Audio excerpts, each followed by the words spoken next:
Rankine addressed the media at Adelaide Airport late last night after returning home from his overseas trip.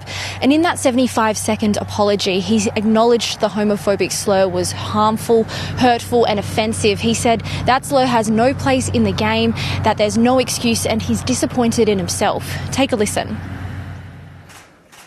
I am in no way a victim, but by going away it's given me the space to reflect and educate myself to understand the weight of my mistake.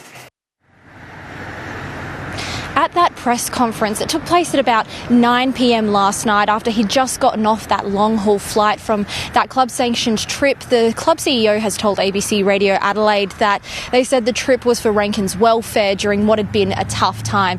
At that press conference, there weren't a lot of journalists present because it was about 9 p.m. last night and there was quite short notice. It was a bit unusual in that sense, and he also appeared to be a bit uncomfortable, potentially suppressing emotion. Some other outlets have described him as holding back tears. Now, Rankine was suspended just nearly a fortnight ago. The 25-year-old player was banned for 4 matches for using that homophobic slur against a Collingwood player on field. Now, that made him the 6th AFL player to be banned for using a homophobic slur on field in the past 2 seasons alone, Bridget.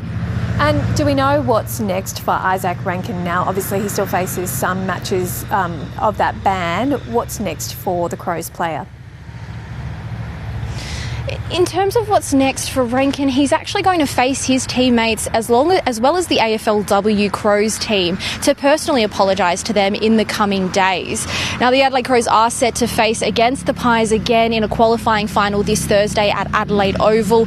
If they win that game, then Rankine is out for the rest of the year. He won't don the jersey again until next season. However, if they lose that game and win subsequent games, there's a chance that Rankine could play in the grand final.